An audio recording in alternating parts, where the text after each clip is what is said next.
is the ultimate power, and opinions scream the line.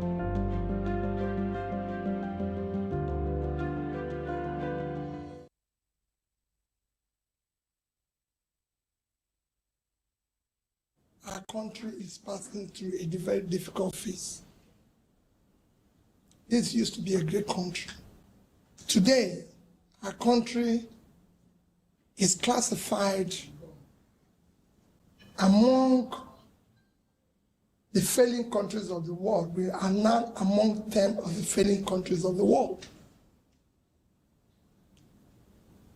We're now classified as one of the most terrorized countries in the world. In fact, we're number 3 or number 4 after Afghanistan, Yemen, and the way it's going, we might soon overtake them. We are the world capital of poverty. Even before the COVID, Nigeria, a country of 200 million, had more people living in poverty than the 2 biggest countries of the world combined, China and India, that is about 2.8 billion. For 200 million, we have more people living in poverty than 2 of them combined before COVID. So you can imagine what it is after COVID. We have one of the highest unemployment rates in the world today. At 33%, which is the unemployment. By the time you combine the underemployment, we're about 55. And worse still, we have about 60% of these are the young ones who are the greatest assets of production and in their productive age, doing nothing.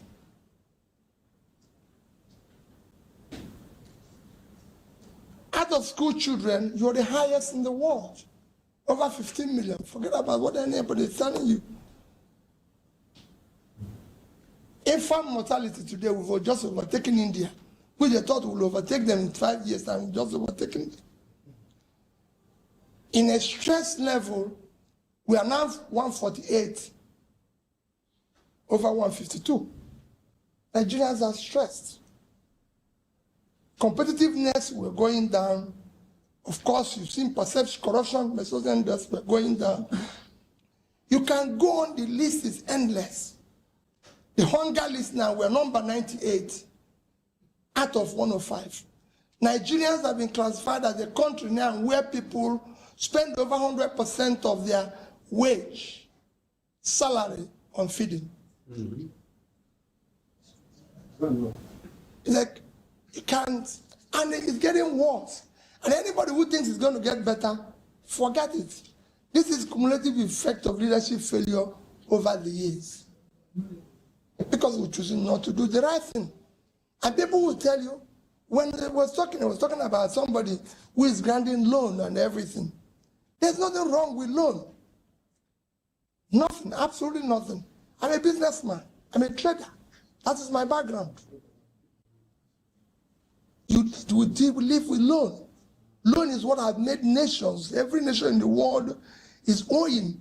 Even Norway, that have the highest sovereign wealth fund of 1.4 trillion, is owing over 50% of their GDP in debt.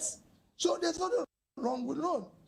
It's what you throw the loan at, what you use the loan, that makes all the difference. And I'll show you countries that have borrowed. But we have a crisis that because we're throwing away the money we're borrowing, it's not getting to a stage where we can't even service the loan.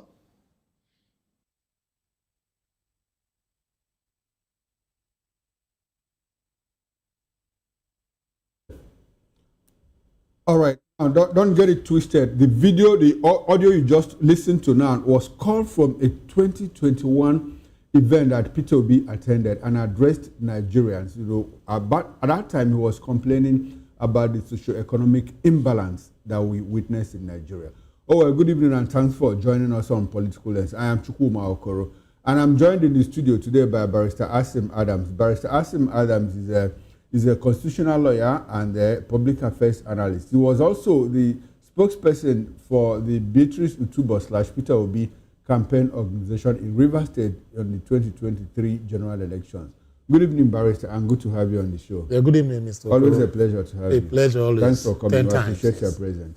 Always Now, on the show today, Obi raised alarm over Nigeria's failing status years ago. Plus, APC weakened in the north as Mo resigned from the party.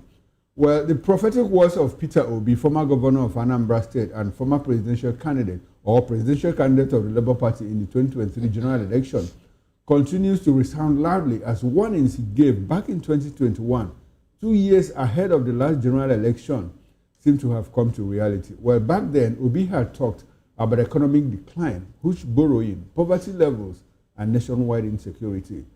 Today, those words seem to be present as Nigeria is also, seemingly continues to, in its precipitous decline, economic decline, with no respite in view, despite the progress continuously mounted by the APC-led administration, according to some political analysts.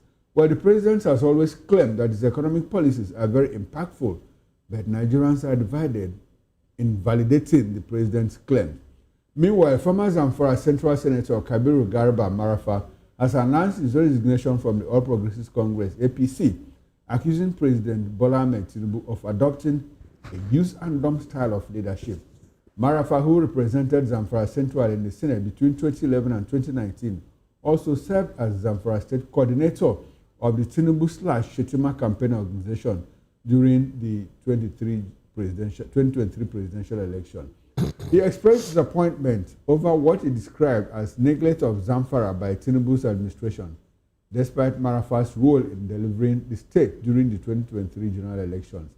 He lamented the worsening insecurity in Zamfara, citing data that the state recorded 1,203 of the 4,722 adoptions across Nigeria in 2024, the highest nationwide.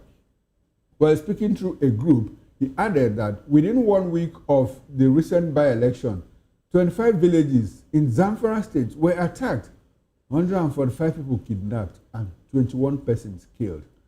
The group also condemned what he described as the selective use of security forces deployed heavily to ensure APC's victory in the Kaura Namoda by-election, but allegedly absent when bandits terrorized the same communities. Quite unfortunate. On political patronage, the group decried that Zamfara only secured a Minister of State appointment, while other Northwest states received 2 ministerial slots each.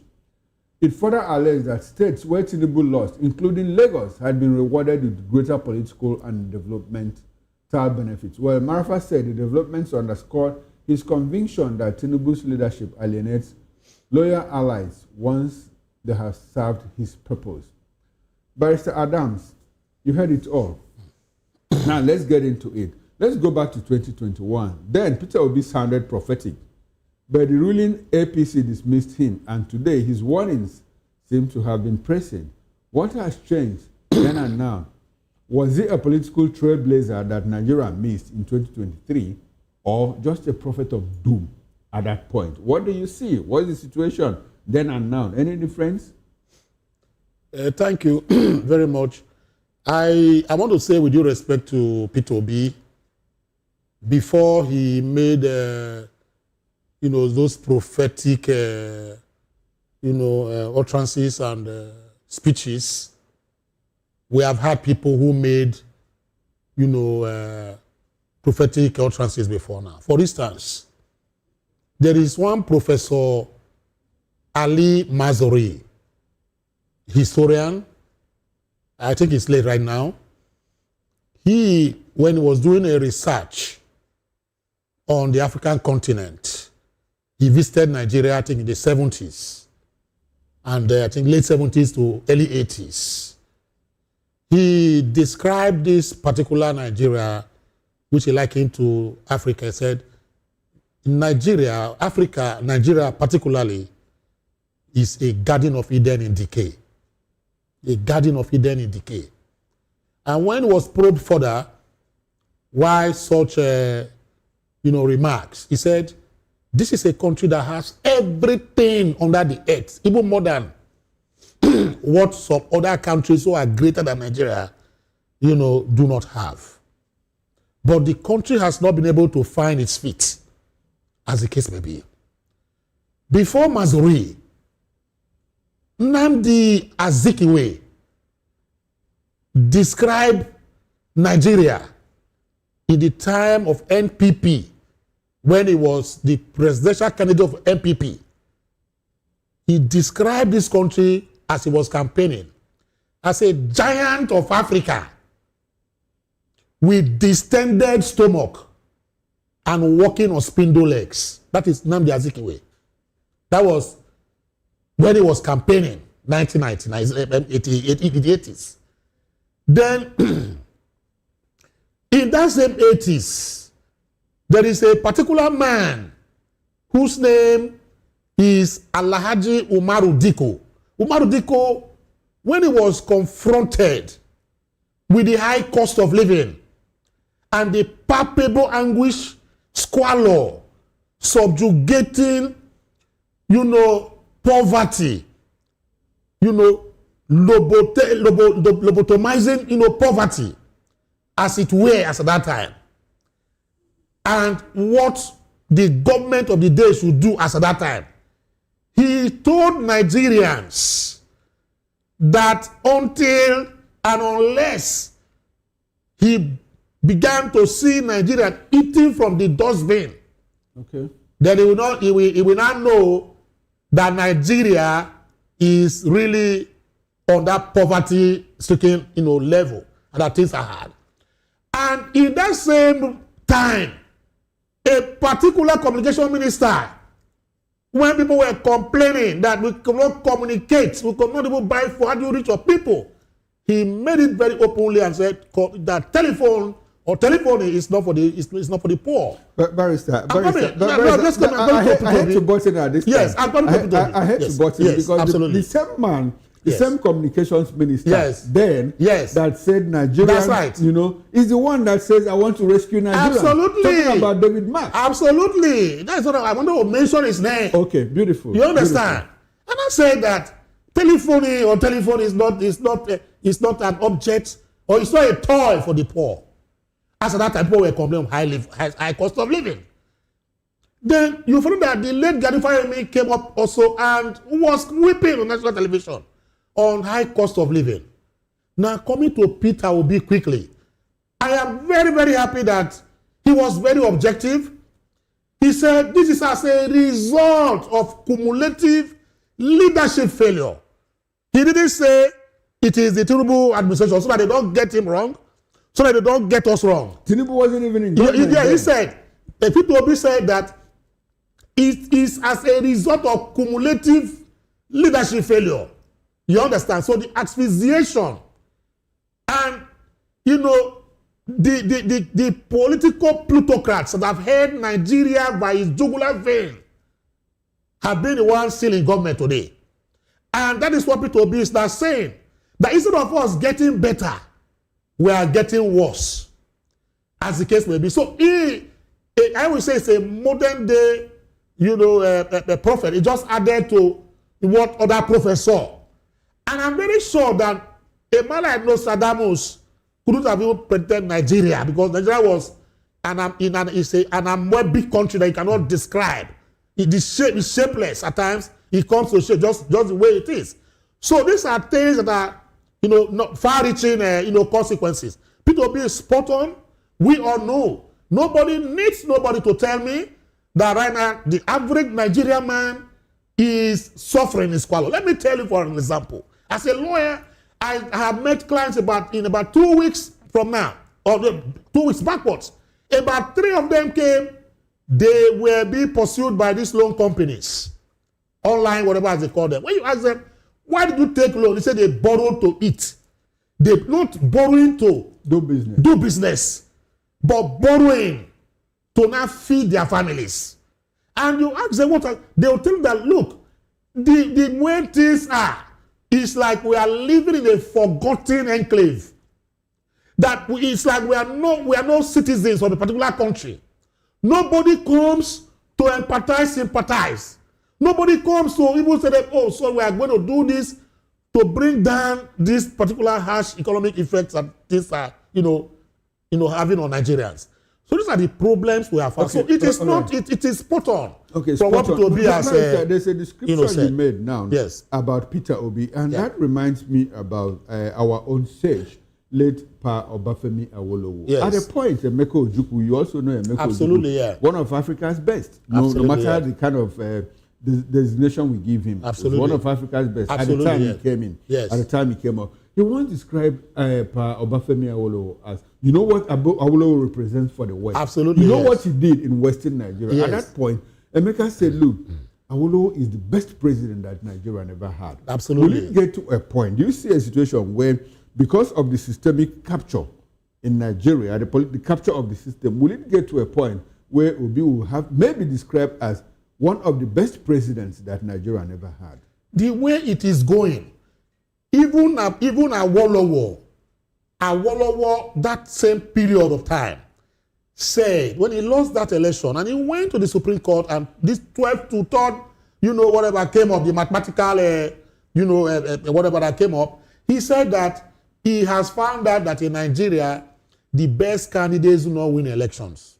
And that is what bothers me right now, because if you look at what is going on, I am not saying that the other candidates are not good. Those who contested the 2023, general elections, all of them are eminently qualified by constitutional provisions, requisites, and prerequisites. I'm sorry, that they are qualified, as the case may be. But what we are saying is that we need to select the best out of the rest. And in this instance, we who voted for Peter Obi felt that the man has a better credential, economic, political, etc., as the case may be. He has a better credential as a leader that is empathic and sympathetic to the cause of the ordinary Nigerians. We felt that too, that Peter Obi has the solutions, to at least, if not 100% of our problems, at least part of it. The third reason why we also saw Peter Obi as, a new Nigeria, a breath of fresh air, was because of the fact that there was palpable tension in the air. Okay. People were saying this particular APC regime or whatever, PDP, etc., to the extent that that tension would have been doused if like a man like Peter Obi had even come in. By his presence alone, and by his world-renowned records and knowledge and acceptance at that time, the moment he gets into power, world leaders will begin to flood Nigeria. And you see that a lot of things will go down. It will give Nigerians that hope, that a new hope has come. Because we now feel that the narrative has been broken. So a new man is now coming to now, ride on that particular narrative to give us a better Nigeria. That is why I like us to go back a bit in history, because we talked about Obafemi Awolowo, our own sage. And Obafemi Awolowo wrote a book in 1947, The Voice of Reason. Yes. And in that book, he said something that is quite instructive. After 70 years of that comment that he made, Babangida reinforced that statement. In 1947, Awolowo said that Nigeria is a mere geographic expression. And 70 years after that, Ibrahim Babangida, then president of the Federal Republic of Nigeria, military president, said, look, Nigeria is a mere geographic expression. Barrister, I would like for you to take a few minutes, to interrogate that statement. Up until this point, do you still see Nigeria as a mere geographic expression in terms of our unity? How have you been able to build a nation of multi-ethnic people? Yes, I still believe that Nigeria is a mere geographic expression, as used by those, great men of Nigeria, origin. Why am I saying that? This ethno-religious irredentism. You see, let me start with the ethnic, profiling. Now, Nigeria that I grew up never profiled people by way of ethnicity. Okay. In the mid 70s, 80s, when I was growing up, when I was, in secondary school, etc., we never cared where anybody came from. There was this particular, even though the Civil War was just how many years, but we saw Nigerians as one person. My father, housed people who don't even know till tomorrow. If you go to my village, there are people of Igbo extraction, Yoruba extraction, that they are indigents there. They go to farm with us, they eat, do everything. These same Fulani people today, or those Fulani Marudas, who they call Fulani Marudas, as case may be, these same Fulani people today, in my village, we had camps. When we see them with their cattle and we are in our farm, we joyfully run to them. They give us fura duneno, and let's say give them yam and the corn, as the case may be. In the quarters in my place, that's what we call zongo. They call it zongo because that is where you see Hausa Fulanis, inhabitants. Tomorrow they are still there. But that particular Nigeria is no longer in existence. Now, as it is, look at religion. I grew up also in an environment where the Muslims, if they are doing their salah, we share meat to go and give our Christians. The first people we remember are the Christian brothers. My mother will package whatever food and say, take to, Mama Bisi's house, so go and give. When it's Christmas time, we wait with bated breath, with our mouth, salivating. That, Mama Ijoma will soon bring a bowl of rice and chicken for us to eat. You understand the point now? And before the next 30 minutes, the woman will come. We eat with pleasure. Okay. As the case may be. That was when Nigeria was a country in my own whatever as the case may be. Look at it also as the case may be now. As at that time, we didn't really care whether Shehu Shagari was an Hausa Fulani, Nnamdi Azikiwe. He made inroads in some states, just like that. We voted, as the case may be, but today it is not like that. Now we are profiling where the man is from. A lot of people are against Peter Obi today, not because they don't like him, but because of his ethnic origin. A lot of people do not want the Peter Obi of this world to become president of Nigeria, not because of the fact that they know he's not qualified, they know he's qualified, but because of the fact that he is from a particular stock, ethnic stock. That is the politics we find ourselves. That is why you find out that even when we are talking, they will say that we are supporting him because he's from our side. Ask people, I am not an Igbo man. Peter Obi, I know that a lot of people who are supporting him are not from the Igbo, whatever stock, as the case will be. But today they profile him. So this ethno-religious irredentism and profiling of candidates is what happens. Now, the second one is this, and why I say Nigeria is not yet a country is this. There was a skirmish that happened 2 days ago somewhere in the markets around Lagos. News went and said, a particular Igbo man, Yoruba, that kind of a thing. They were having issues. People were profiling it on ethnic basis. A nation that is not a geographical expression cannot do like that.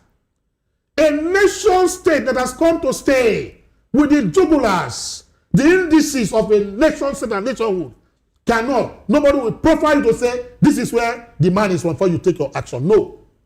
A nation state, if Nigeria is not a geographical expression, why should I state my state of origin when I'm applying for a job somewhere? Why should my children who are born in Port Harcourt, River State, begin to say that they cannot get a permit, they cannot contest election in that particular state? Why should they? My child wants to go into the university. Ask me which state is you are from, your father is from. He says he's from Edo State. It's okay. The school fees is higher than the one or the indigent that is there. That is not a nation state. Okay. So Nigeria, if they say it's a geographical expression, in my opinion, I believe so. And what does that mean in geography? It means that things can be scrabbled and put together. Okay. So Nigeria has not been in that particular state that we really want Nigeria to be as a nation. Okay. If Nigeria were to be a nation state, I speak to you today that in one voice and unison, nobody needs to debate, but we have asked who is the best candidate and we thumbprint for that particular candidate. And in my own opinion, we all know who that candidate is. Okay, thank you very much, Barrister. Now, I would like for us to walk back to what we're talking about, what Obi predicted in 2021. And looks like those three predictions are coming to pass. Yeah. Now, I'd like for us to interrogate the economic policies of this administration. Fuel subsidy, foreign exchange unification, local government autonomy, tax reforms. And a lot of non-partisan Nigerians believe that the president is headed in the right direction, even if the gains are not manifest at the moment. As a lawyer, politician, and a Nigerian, what do you see? I would like for you to, talk about what you see in the president's economic policies, the economic direction he's taking. Do you think that we are in the right direction? Is it a matter of implementation? Is it a matter of faulty policies or what? What do you think? What do you see? You see, my own, take. I will not pretend. Okay. Like a particular candidate that said he's not an economist, so he cannot talk about economic issues as the case may be. He has special advisors that will talk about it. Let me tell you, from the elementary economics, whatever that we know about as the case may be, is this: if a president and his team do not have direction, then there's a problem. Now, the direction I'm talking about is that, chapter 2 of the 1999 Constitution, I always refer to it. Me, I'm not a politician, but I will tell you that I know what chapter 2 says from that chapter 13, there's section 13, 14, 15, 16, 17, 18. That is what we call the economic policies of, you have what they call political policy, then you now have economic policy. Now we're talking about the economic policy of where Nigeria as a nation. Okay. And the economic policy is talking about starts from section 14 sub 2b. It says the welfare and security. The welfare encompasses a lot of things. Shall be the fulcrum on which your governance or whatever rests. Is it not so? Then you now go down to section 16. That talks about the real economy now, economy of whatever. As a governor, as a president, that if section 63 also says that if you are a president of Nigeria, Mr. President, we love you so much, Mr. Governor, we love you so much, that you must manage and tinker with the economy to the happiness of Nigerians. It is well stated there. In prose language, it's not written in Greek. It's well written there, prose, sweet. He said, happiness of Nigerians. Nigerians are not happy. The reasons are not far-fetched. Why? The economic holocaust is biting hard. The economic vindictiveness has taken out the middleman from the particular strata of living. That is why we're having this, number one. If you begin to talk about a situation where the average Nigerian man cannot buy a basin of garri, the average Nigerian man cannot buy a mudu of beans with 1,000 naira and cook, then even if you are doing, voodoo type economics, as I described this, it means that what you are doing is your economic whatever is, favoring what the plutocrats and those at the top of, the leadership ladder, because they are not complaining. So what kind of magic are you, Professor Pella, that you put in a pigeon inside a box and you now bring down a human being? That is what they are doing. That's why I call it voodoo type economics, as the case may be. Because all the things you have said here do not favor the people that you are serving. The World Bank and the IMF and even the Okonjo-Iweala came the other day. Those who are monitoring and prescribing for Nigeria how to govern the state economically, the woman even came and said, yes, all these things are factors, they are very good ones. But please, Mr. President, what you need to do now is to make sure that these things trickle down so that there will be money in the pockets of Nigerian people, which means there's a structural defect and default in the economics, whatever the case may be. I am not saying the president has not tried. For those who know him, they said he's doing very well. But doing very well is this: if you play your football very well, you don't score. When you go back home and you lose that game, what is going to happen? Your coach will blame you and say you dribbled too much. That was why you couldn't score a goal. Is it not so? Your fans will say, oh, we don't want this kind of aesthetic and beautiful football. Why have you not scored a goal? That is what the administration is doing. Okay, all right, Barrister, I understand your position now, but let's reverse this. Do you like all these policies that the president is making, and the president acknowledges the fact that, look, Nigerians are facing hard time now. I would like for you, if you had a crystal ball, and from what the economic history that you understand, do you think that there is a likelihood that if we maintain this current trajectory, that things are likely to get better in the next 2, 3, 4, 5, 6 years? I believe so. See, okay. The conscious effort the president would have used now. I liken these loan apps, because I did a study on this microfinance banks now. Okay. These are loan apps that give loan. What the government need to do? I met some directors of these companies. I said, how do you? He said, look, that the reason why you see the interest rates of the loans, whatever the people take, are so high, is because they get money at a cutthroat price. That government has not intervened. This is the best way you can intervene. Now, if I want to do a business of maybe 200,000 naira, okay, it is not the big banks that will give me that kind of money. Okay. It is microfinance, just like what happened in Indonesia, Malaysia, and Singapore, as the case may be. Now, when you have these microfinance banks, what they do is to give people 100,000, 200,000 for them to do what businesses at very low interest and return date. That is, the government should have keyed in. Make sure that the monies allocated to this whatever, are gotten at very low interest. If you take 200,000 naira from a bank or a microfinance, in a month's time, the interest you pay is about 0.05%. And they monitor you to make sure that the money is spent in whatever you said you are going to do with it. You don't need collateral. Okay. You see, in that particular way, a lot of monies enter the pockets of Nigerians so that to do their little trading. These are things the president should look at too. Okay. The price of petrol, nobody's going to buy fuel any longer. The man, there's a lady in UK, her name is Margaret Thatcher. You see, she deregulated the oil and gas sector in the UK. And price of fuel shot up. Diesel, etc. shot up.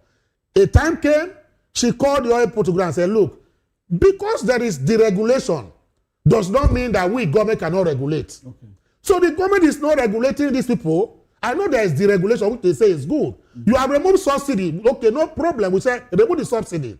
But the effect, the ripple effect of removal of subsidy, by having extra cash, what have you done with it in terms of transport, whatever the case may be, in terms of reducing, this whatever our burning fuel to generate electricity for us and for our own shops? What have they done about that?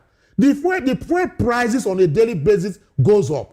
In fact, you might wake up tomorrow morning, you find out that you are buying 985 naira. It does not go down. So government should directly intervene in this kind of situation. All right. Then the final one, I'm sorry, sir, the final one, in my own opinion, is that the issue of this insecurity. You see, I have done myself. I asked a lady who was selling tomatoes. I said, Madam, why do you have this high price of tomatoes? She told me that the reason is because of the way they buy it. And the driver said that they pay so many taxes along the road to police, conventional police, then to bandits from where these things are coming from. So government has to tackle all these issues, because if there's insecurity, definitely economic whatever will not thrive. So these are things, in my own opinion, I feel the government should do better. Okay, now, I'm not saying they are not trying, they are trying their best, but it is not affecting us. It's good to know that somebody understands that. Yeah, it's not affecting the common man. It's not affecting the common man. Now, still on what the president is doing, or what the government is doing. The president was in Brazil. He stayed for a few days in Brazil, but he was away for 10, 12 days. He first visited UAE. From there, he went to Japan and now flew to Brazil. And in Brazil, he held meetings with the Brazilian business community, with some Nigerians in attendance. And the president said, my economic policies are making impact. Corruption has been eliminated. The economy stabilized. With time, you see more investors. Can you use 2 minutes to tell us? And one of the things that the president did was he got a deal, for Nigerians, APs in particular, Nigerian airliner, to fly direct from Lagos, Abuja, to Brazil, instead of having to go through Europe before you go to Brazil. Isn't that some form of achievement? I think the statement of the president for me is what I call ambush marketing. Okay. He knows that that is not true. What is not true? That corruption has been eliminated. It then means that EFCC has no work to do again because it has reduced. Is it so? Not reduced, eliminated. Eliminated. Not even being disbanded. So they don't have any job to do again. That's number one. Number two is that the statement is, I liken those statements to those Yahoo boys. because that is what they call bobo juice. I'm sorry I have to go down to that level. They call it bobo juice. That is what they give to those people they dupe and collect money from. They tell you that this is what is happening. They make facade, cosmetic statements up and above. You build castles in the air. You understand? So people will tell you, I have a pot of soup that is full up with meat. They use the amount to cut meat inside the soup. That is what the president did. For me, as a PR man for the country called Nigeria, he has gone there to say that. But for those of us who listen to him and those of us who are here, then we find out that it is not true, the statement he has made. Now, let me tell you the danger of such statements. Now, when the president went there and made such, particular fantastic statement, and maybe the investors now come and they now find a different whatever, they are going to see Nigeria in a different light. They'll see the president can come internationally to come and lie to us. But what we are saying here now is that there's still monumental corruption in Nigeria. There is still underdevelopment, and the economy is not even as what we thought, as the case may be. How do you not think that they will look at the president as the case may be? Barrister, the first time the president went to Brazil, he said, look, President, we need your help. We're having problems of insecurity. We can't even go to farm. Our farmers can't go to farm. And we are nearing food scarcity and all of that. He came back. Nigerians trolled him. Nigerians dragged him. How will you go out and demarket Nigeria? How will you tell them all of that? Now, the president has gone to say, the corruption, economy is stable, corruption has been eliminated. And Nigerians are again saying the president lied. So how do we situate that between patriotism and marketing Nigeria as the chief marketing officer? Realism. Okay. Donald Trump, I'm sorry I keep using America. He cannot come out and say what America cannot do or what is not in America there. He will tell you. No, but a lot of things he said he will do, he's not been able to do that. No, he will tell you this is what we have and they will bring them out. Okay. He will tell you, yes, terrorism has been defeated. And it's true. He will give you reasons. He will tell you that the economy of America is moving well. He will give you indices of how it has grown, how it affects the populace. You don't just make blanket statements and say, all of us, we are doing okay now.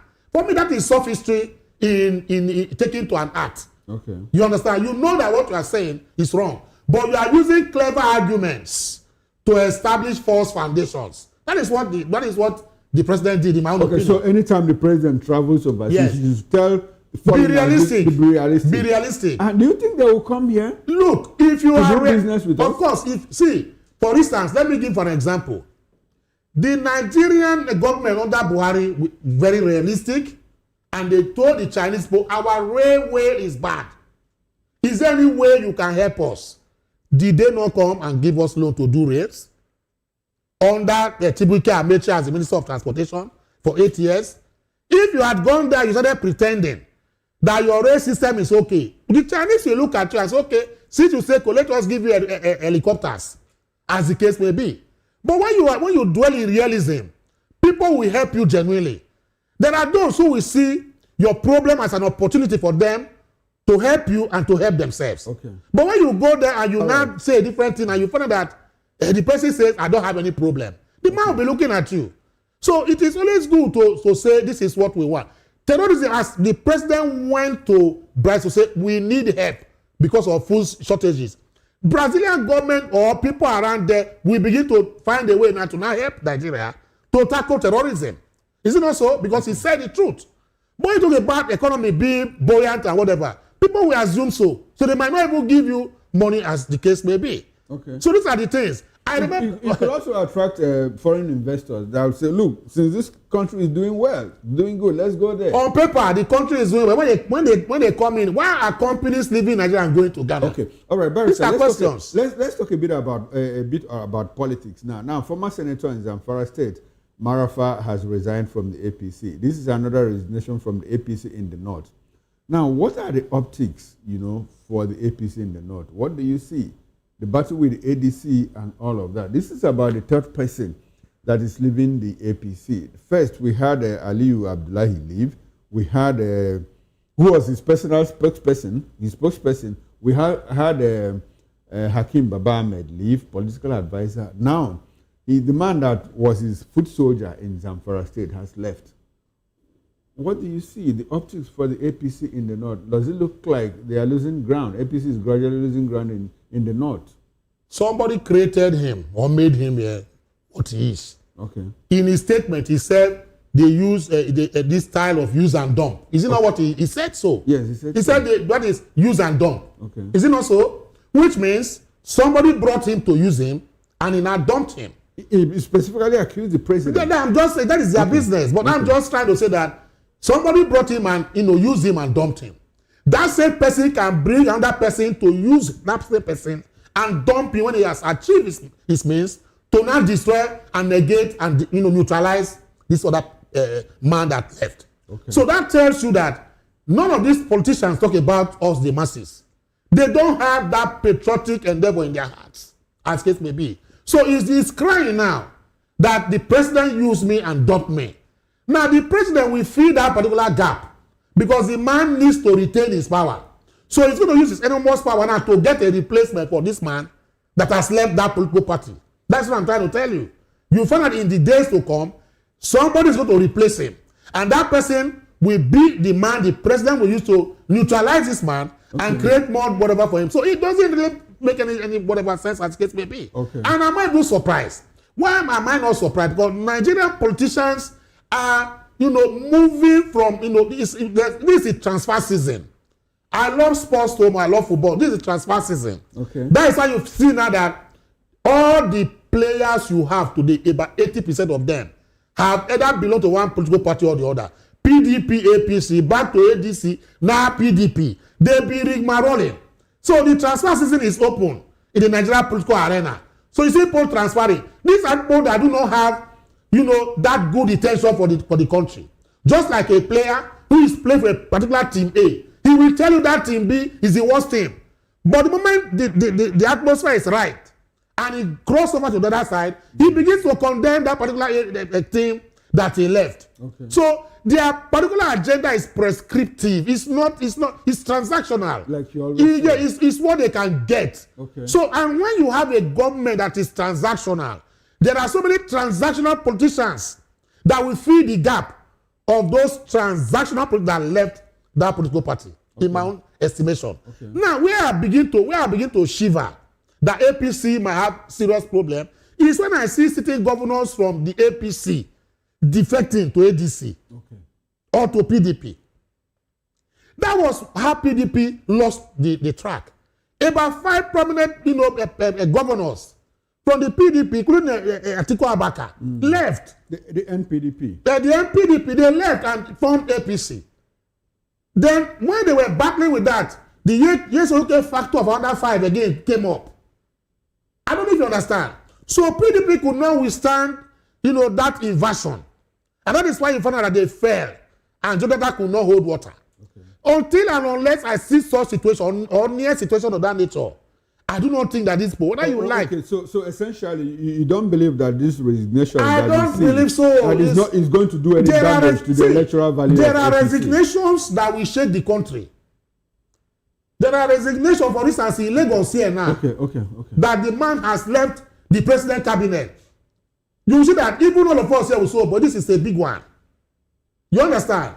Not microscopic, infinitesimal, whatever, that has come out to say, and it's even talking about use and dump. Okay, all right, Barrister, you've laid a very good premise now.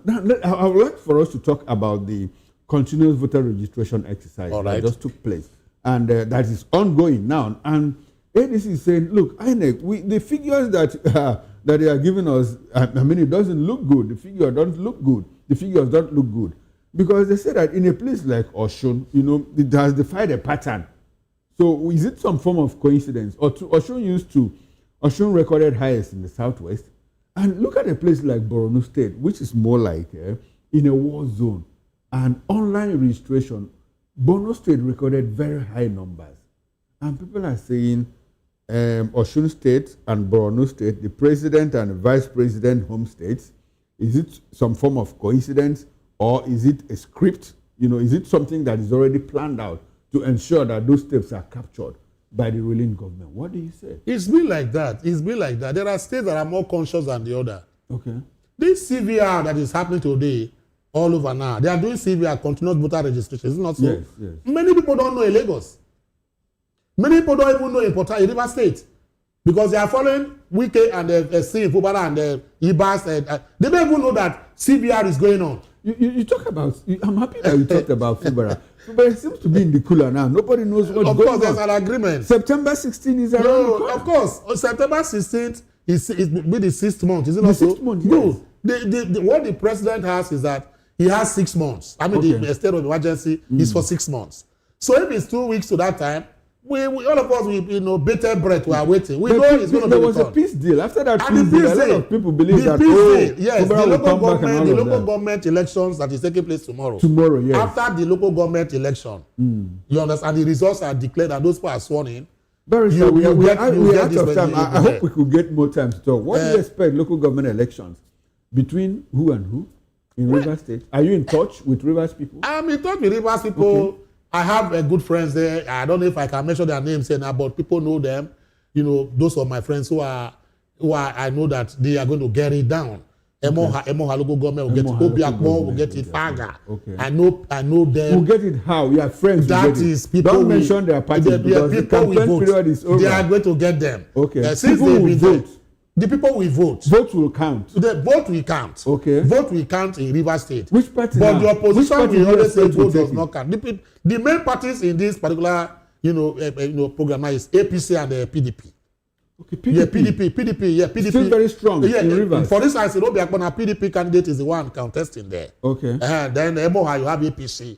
So it's just APC, PDP, just like that. Okay. So how they came is none of my business, but these are the candidates recognized by INEC, as the case may be, and these are the people going to that particular election for tomorrow. Okay. So even yesterday, to stem the tide, a particular I think the Rivers State High Court, did not grant the ex parte motion that was brought by a party to stop the election taking place tomorrow. Okay. It was dismissed. Okay. As case may be, which means they can only go on appeal. You understand the point now? So it means that the election certainly will hold. Today is Friday. Tomorrow. So it's going to hold. So what I feel is that I wish Rivers people peaceful election. Okay. Don't go and begin to fight. If you want to challenge, tribunals, the CJ of the state has set up election petition tribunal. Okay. Take your petition there and let them adjudicate upon it in a peaceful manner. Then you can come. But peace is returning to Rivers State. All right, thank you very much, Barrister Asim Adams. It's been a very, very interesting conversation. I wish we could expand the time. Absolutely, yes. We're out of time. So this would be a good place to anchor this conversation. Big thanks to you, Barrister Asim Adams. Thank you always. Constitutional lawyer and political affairs analyst. Spokesperson, Beatrice Utubo / Peter Obi campaign organization, Rivers State in the 2022 general election. It's always a pleasure to have you here. Thank you. Also, thank you very much. A pleasure. Now, on behalf of the backroom staff, I am Chukwuma Okoro. Up next is Issues with Jerry Apollo High. Stay with us and don't go away. And enjoy the rest of your weekend. I'll see you again on Monday. Bye for now.